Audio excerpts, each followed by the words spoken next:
ہاں جی، پہلے تو ہم نے یہ دیکھنا ہے کہ جو الف ہے اس کے اوپر جو حرکت ہے وہ زبر والی ہے، ٹھیک ہے۔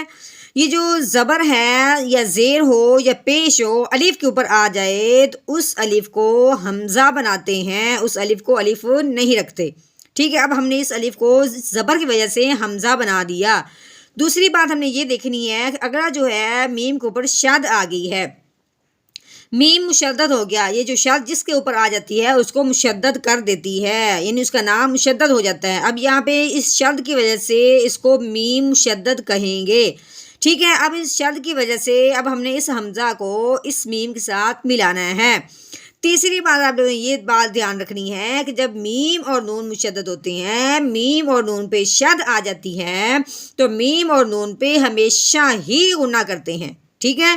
تو غننے کا مطلب کیا ہے کہ منہ بند کرنا اور ناک میں سے اس کی آواز نکالنا۔ کیسے؟ حمزہ میم زبر ام و ام نحمده ونصلي على رسوله الكريم اما بعد فاعوذ بالله من الشیطان الرجیم بسم اللہ الرحمن الرحیم۔ السلام علیکم ورحمۃ اللہ وبرکاتہ۔ امید ہے آپ سب خیریت سے ہوں گے، انشاءاللہ جہاں ہوں گے ایمان اور صحت کی نعمت سے مالا مال ہوں گے۔ ہاں جی، تو آغاز کرتے ہیں ہم اپنے آج کے سبق کا دعاؤں کے ساتھ، تو چلیے شروع کرتے ہیں۔ اللہم صلی علی سیدنا و مولانا محمد وعلی آل سیدنا و مولانا محمد وبارک وسلم۔ رب اشرح لی صدری ویسر لی امری واحلل عقدۃ من لسانی یفقہوا قولی۔ رب زدنا علما رب زدنا علما رب زدنا علما۔ تو چلیے شروع کرتے ہیں ہم آج کا سبق۔ آج تو فائنل ہی یعنی سورہ ضحیٰ کا آخری سبق ہے، یعنی کہ گویا کہ آخری آیت۔ چلیے شروع کرتے ہیں ہم اپنا آج کا سبق۔ اعوذ باللہ من الشیطان الرجیم بسم اللہ الرحمن الرحیم۔ ہاں جی، یہاں پہ واو متحرک ہے۔ متحرک کا کیا مطلب ہے؟ جس حرف کے اوپر یا زبر یا زیر یا پیش آ جائے اس کو متحرک حرف کہتے ہیں۔ یہ اس کا خود کا نام حرکت ہے، زبر زیر پیش کو حرکت کہتے ہیں۔ جس کے اوپر آ جاتی ہے وہ حرف کو متحرک حرف کہتے ہیں، ٹھیک ہے۔ اب یہاں پہ واو کے اوپر زبر آ گئی ہے، یعنی زبر کون سی حرکت ہے؟ زبر ہے۔ اب یہ واو متحرک ہو گیا، ٹھیک ہے۔ ہاں جی، واو زبر وا۔ آگے دیکھیں، الف کے اوپر زبر آ گئی، الف کے اوپر زبر یا زیر یا پیش آ جائے تو اس الف کو حمزہ کہتے ہیں، الف نہیں کہتے، ٹھیک ہے۔ ہاں جی، اب ہم نے پہلے تو یہ دیکھا ہے کہ الف کے اوپر زبر آئی ہے تو الف حمزہ بن گیا۔ اس کے بعد جب ہم نے آگے دیکھا ہے تو میم کیا ہے؟ مشدد۔ مشدد کا کیا مطلب ہے؟ یہ جو چھوٹی سی 3 دندوں والی لگی ہوئی ہے اس کو کہتے ہیں شد۔ کیا کہتے ہیں؟ شد۔ جس کے اوپر آ جاتی ہے اس حرف کو مشدد حرف کہتے ہیں۔ اب یہ کون سا حرف ہے؟ میم ہے، تو یہ میم مشدد ہے۔ مشدد کا مطلب کیا ہے کہ اب یہ جو پیچھے والا حرف ہے اس مشدد حرف کے ساتھ ملے گا، ٹھیک ہے۔ حمزہ کو ہم نے میم مشدد کے ساتھ ملانا ہے۔ تیسری بات ہم نے یہ دیکھنی ہے کہ یہ مشدد کون سا حرف ہے؟ میم ہے۔ ہاں جی، میم اور نون جب مشدد ہوتے ہیں یا میم اور نون پہ جب شد آ جاتی ہے تو میم اور نون پہ ہمیشہ ہی غنہ کرتے ہیں، کبھی اس کو بغیر غننے کے نہیں پڑھتے۔ غننے کا کیا مطلب ہے کہ منہ بند کرنا ہے اور آواز کو ناک میں سے نکالنا ہے، ٹھیک ہے۔ کیسے پڑھیں گے؟ حمزہ میم زبر ام، ٹھیک ہے، و ام۔ ہاں جی، اب آگے دیکھیں، میم کے اوپر ہے زبر۔ اب ہم نے میم کی اپنی زبر پڑھنی ہے۔ جب ہم میم پڑھنے لگے ہیں تو آگے ہے الف، ٹھیک ہے۔ الف سے پہلے کیا ہے؟ زبر۔ ہم نے کیا پڑھا تھا کہ الف سے پہلے اگر زبر آ جائے تو اس الف کو یعنی اسے ایک الف کے برابر لمبا کرتے ہیں۔ اب اپنے میم کو ایک الف کے برابر لمبا کرنا ہے تو کیسے پڑھیں گے؟ میم الف زبر ما و ام ما۔ ہاں جی، آگے دیکھتے ہیں، با متحرک ہے متحرک مطلب با کے نیچے زیر آ گئی ہے، حرکت آ گئی ہے، ٹھیک ہے۔ اب آگے جب ہم نے دیکھا ہے تو نون بھی متحرک ہے، یعنی کہ اب ہم نے با کو نون کے ساتھ نہیں ملانا ہے، کیونکہ آگے بھی متحرک ہے نون، پیچھے با متحرک ہے، ٹھیک ہے۔ ان کو اب ہم نے علیحدہ علیحدہ کر کے پڑھنا ہے، با زیر بی، ملانا نہیں ہے۔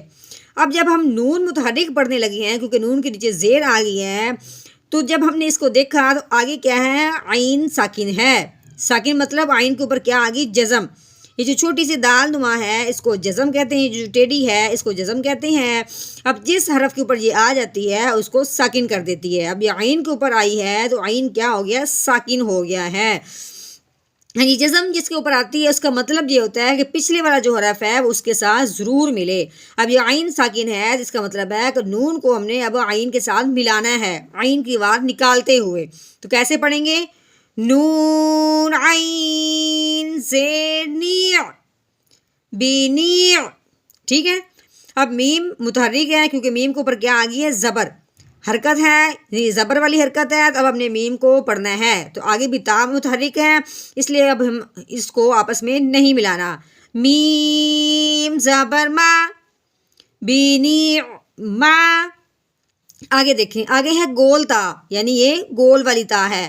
تا کے نیچے کیا آ گئی ہے، زیر، یعنی کہ یہ متحرک ہے، تا متحرک ہے، تا کے نیچے حرکت آ گئی ہے۔ تو اب ہم نے اگر تو وقف ہو تو پھر ہم تا نہیں پڑھیں گے وقف کی صورت میں، لیکن یہاں پہ کوئی وقف نہیں ہے۔ اب ہم نے تا کو پڑھنا ہے، ہاں نہیں پڑھنا کیونکہ اس کا نام ہی گول تا ہے، ٹھیک ہے۔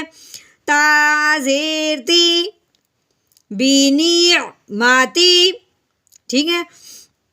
آگے دیکھیں، رو کے اوپر کیا آ گئی، زبر، یعنی رو متحرک ہے۔ اگر رو متحرک ہو، زبر یا پیش والا ہو تو اس رو کو پر یعنی موٹا کر کے پڑھتے ہیں۔ اگر رو کے نیچے زیر آ جائے تو اس رو کو باریک کر کے پڑھتے ہیں، ٹھیک ہے۔ اب ہم نے پہلے تو ہم نے اس رو کو پر پڑھنا ہے، دوسری بار جب ہم اس کو پڑھیں گے تو آگے جب دیکھا ہے تو با مشدد ہے، با کے اوپر کیا آ گئی، 3 دندوں والی شد، جس کے اوپر آئی ہے تو وہ با ہے، با مشدد ہو گیا، ٹھیک ہے۔ اب ہم نے کیا کرنا ہے، رو کو با کے ساتھ ملانا ہے اس شد کی وجہ سے۔